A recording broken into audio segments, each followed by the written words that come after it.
Oi, tudo bem? Começamos agora o Conversando Evangelho, o estudo semanal do Evangelho segundo o Espiritismo, tradução de Guilhom Ribeiro. O estudo de hoje é o número 37, capítulo 10, Bem-aventurado os que são misericordiosos, itens 2, 5, 6, 14 e 15. Perdão. Em nome da Casa Virtual Luz Espírita Caville, agradecemos a presença do Josimar, do Ney, da Marli, da Michele e da Maria Rita.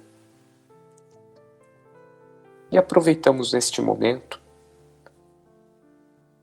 serenamos o nosso corpo material, fechando nossos olhos, entrando em contato com o nosso Pai Maior Deus, agradecendo a Ele a oportunidade de estarmos entre os encarnados, podendo crescer, aprender, evoluir e expiar. Agradecemos também a presença do nosso irmão, o Mestre Jesus, que nos ensinou que Ele é a verdade, o caminho e a vida. Que nós possamos humildemente seguir o seu caminho, buscando a verdade, na verdadeira vida que é a nossa vida espiritual. Agradecemos também aos amigos espirituais que estão aqui conosco, nos amparando, nos intuindo e nos protegendo, fazendo deste estudo mais profícuo para nossas almas e para o nosso entendimento. Ó Mestre, fazei-nos de nós instrumento da Tua paz. Onde houver ódio, que nós levemos o amor. Onde houver tristeza, que nós levemos a alegria. Onde houver descrença, que nós levemos a fé. Onde houver trevas, que nós levemos a luz. Onde houver guerra, que nós levemos a paz. Ó Mestre, fazei-nos antes de mais nada consolar a ser consolado, amar a ser amado, pois é dando que se recebe. E é se perdoando que se é perdoado. E que assim seja, graças a Deus.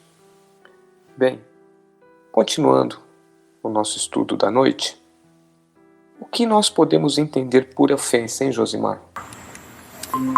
Boa noite, meu povo. Ofensa, né? A ofensa diz respeito a tudo aquilo que atinge a honra de alguém, né? Injuria, agravo, uma afronta. Também está relacionado a um dano físico, né? Lesão, a questão do ataque, da ofensiva, né? Tudo isso corresponde à ofensa. No contexto mais para o nosso lado espiritual, nós podemos compreender a ofensa como sendo filha do orgulho, né?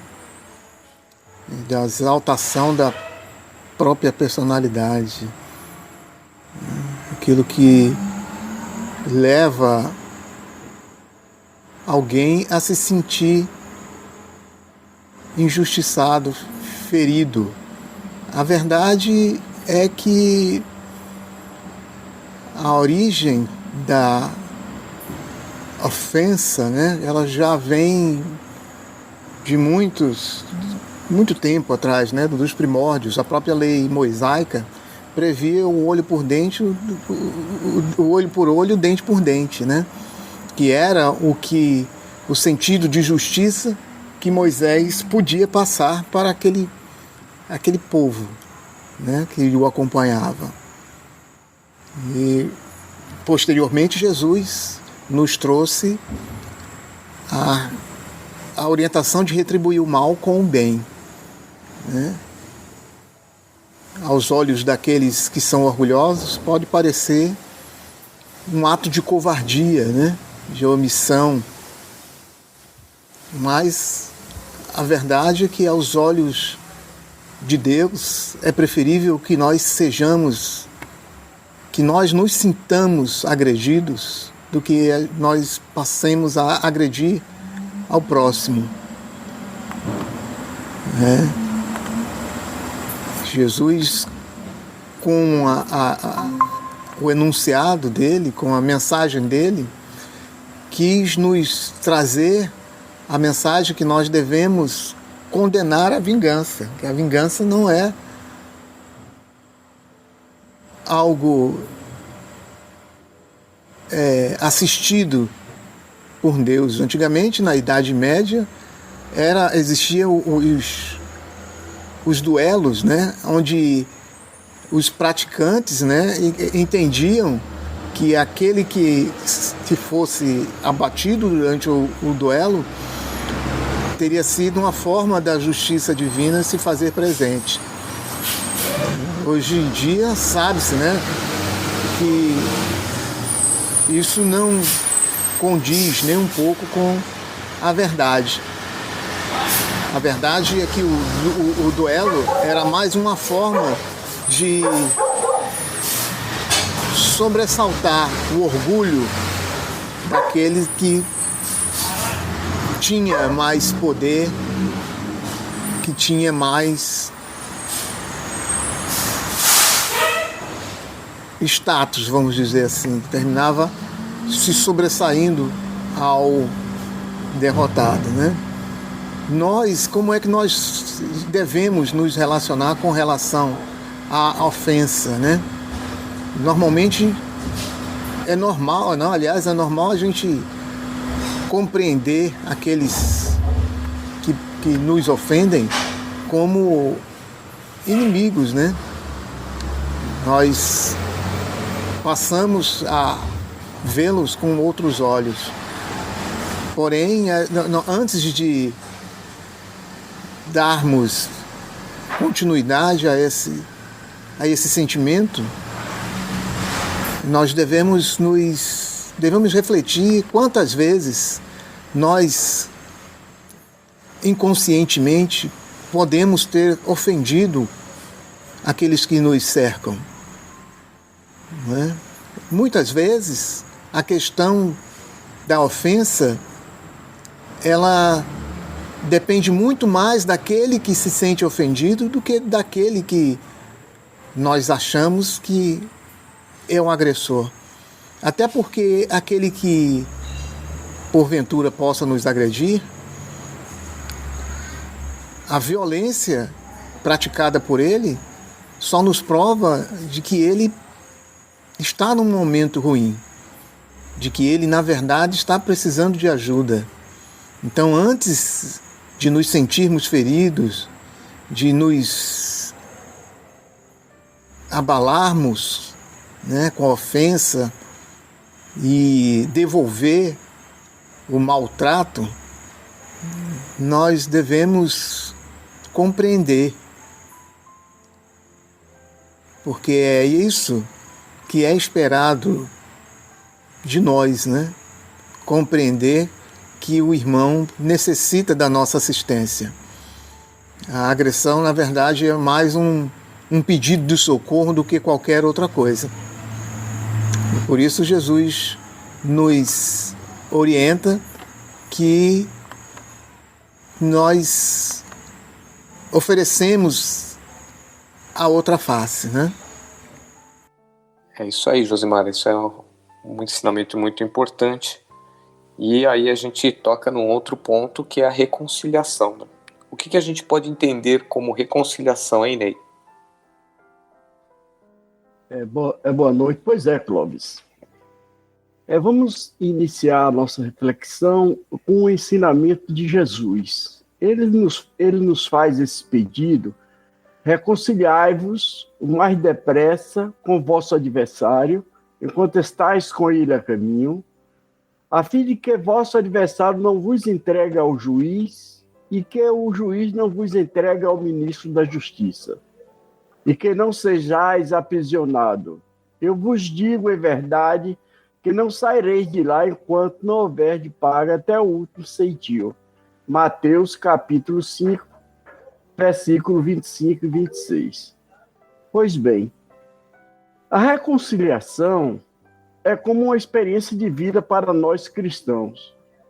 O cristianismo, ele senta a experiência do amor entre os homens como fato fundamental de aproximação a Deus.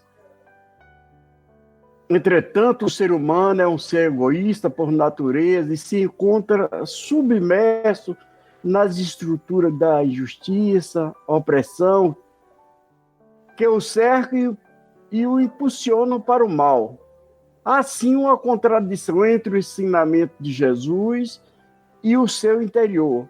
Nesse sentido, a reconciliação ou o perdão mútuo entre os irmãos deve ser uma tarefa constante, tendo em vista a realização do amor. Lembrando sempre de que todos os ensinamentos historicamente na Bíblia de reconciliação, certo? Pois bem, muitas almas enobrecidas, após receber a exortação dessa passagem, sofrem intimamente por esbarrarem com a dureza do adversário de ontem. É inacessível qualquer conciliação. A advertência do Mestre Jesus, no entanto, para todos nós é fundamental, consoladora para a consciência individual. Ele assevera que a palavra concilia-te, que equivale a dizer, faz de tua parte, corrige quando for possível, relativamente aos erros do passado. Movimenta-te no sentido de revelar a boa vontade perseverante. Insiste na bondade e na compreensão. Se os nossos adversários ainda são ignorantes, medita na época em que também desconhecia as obrigações primordiais e observa se não agis com as piores características, se é perverso, categoriza-se a conta de doente, certo? Em vias de cura. Porque o ser humano, ele tem esses sentimentos que afloram de acordo com o seu estado espiritual. E seguindo mais os ensinamentos do Mestre Jesus, faz o bem que puderes, enquanto palmilha os mesmos caminhos. Porque se for um inimigo tão implacável que te busca entregar ao juiz de qualquer modo, terás então igualmente provas e testemunhos a apresentar. É um julgamento legítimo, inclui todas as peças, e somente os espíritos francamente impenetráveis ao bem, sofrerão o rigor da extrema justiça. Trabalha, pois, enquanto seja possível, em todos nós, esse capítulo da harmonização. Mas se o adversário te desdenha os bons desejos, concilia-te com a própria consciência e espera confiante. Nós temos que fazer a nossa parte.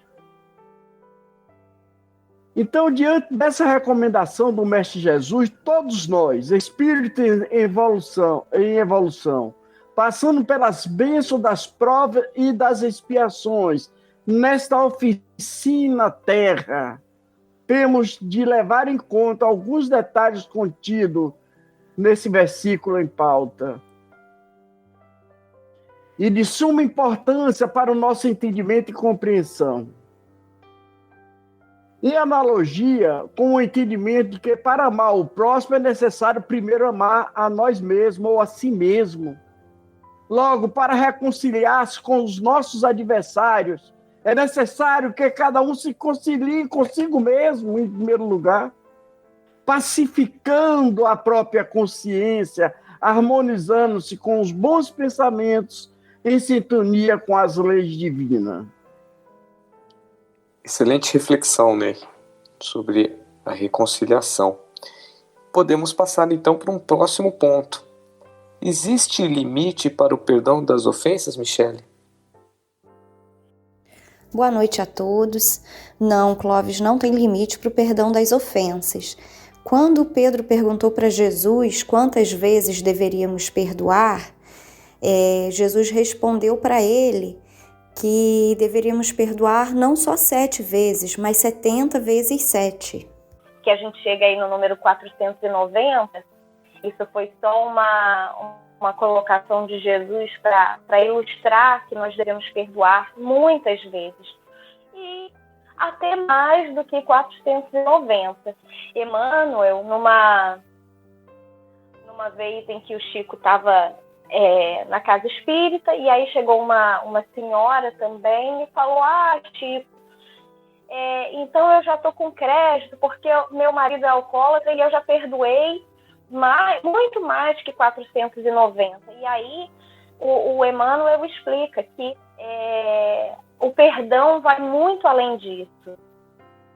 A gente precisa perdoar infinitamente, até porque nós também erramos e nós precisamos de perdão, que é um defeito nosso. Nós cometemos falhas com as pessoas, né, com os nossos familiares, amigos, no nosso trabalho, e a gente guarda rancor, a gente não perdoa, fala que não vai aceitar, mas quando a gente erra, a gente quer misericórdia. E aí o outro é ruim porque não sabe perdoar, porque é rancoroso, é orgulhoso. Mas quando a gente precisa perdoar, a gente não perdoa. Então, não existe limite. Não é fácil perdoar as ofensas. Existem situações que nós passamos que são verdadeiras provas.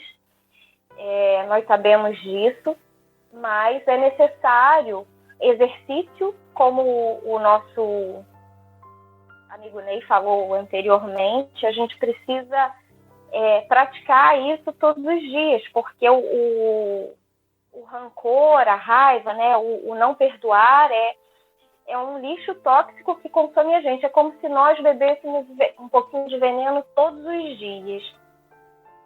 E não adianta também perdoar só da boca para fora, né? A gente costuma dizer: não, eu já perdoei fulano.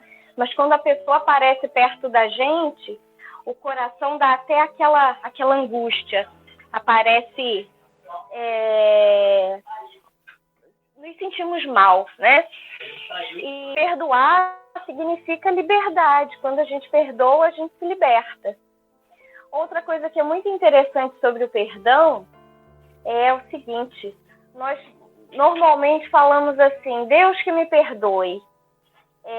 Mas Deus não perdoa porque Deus não se ofende. Então, se ele não se ofende, ele não tem que perdoar. O que nós teríamos que fazer também era não se ofender com as ofensas. Nós tínhamos que levar as coisas entendendo que o nosso irmão é falho, assim como nós, e não levar tudo a ferro e fogo.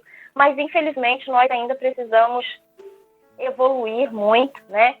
E o exercício do perdão é uma prática que a gente precisa estudar, precisa de muita prece, muita paciência e muito amor no coração para conseguir seguir com essa liberdade, né, rumo à felicidade. Exatamente, Michele. A nossa reforma íntima passa por isso também. E no final, o que nós podemos perguntar ainda? Qual a importância do auto-perdão, hein, Maria Rita? Boa noite, meus irmãos. O que significa o auto-perdão? Significa muito mais que se auto-perdoar. Significa que estamos compreendendo a importância do perdão, que estamos no caminho da obediência quanto às palavras de Jesus em Mateus 18, 21 e 22. Então Pedro aproximou-se de Jesus e perguntou: Senhor, quantas vezes deverei perdoar o meu irmão quando ele pecar contra mim? Até 7 vezes? Jesus respondeu: Eu digo a você, não até 7 vezes, mas até 70 vezes 7. Na realidade, A dificuldade de perdoar os outros está na relação direta com a dificuldade de se auto-perdoar. Se perdoar os outros é difícil, muito mais difícil é perdoar a si mesmo. Entretanto, toda essa dificuldade resulta da compreensão errônea sobre o ato de perdoar. Perdoar vem do latim perdonare, que significa deixar de querer mal a alguém responsável por um ato desagradável, hostil, que o prejudicou ou fez sofrer.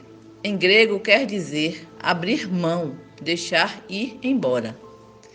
Entretanto, isso não significa abrir mão da lei de causa e efeito, onde toda ação requer uma reação, onde todo erro precisa de reparo, no longo caminho do espírito em evolução rumo à perfeição. Perdoar significa não somente abrir mão, deixar o ressentimento ir embora, como também compreender que não nos cabe julgar e castigar o erro de quem quer que seja, inclusive o nosso. O julgamento pertence àquele que nos conhece com profundidade e nos ama incondicionalmente. Ele conhece todas as razões do nosso proceder e por isso nos julga e nos corrige com amor e justiça.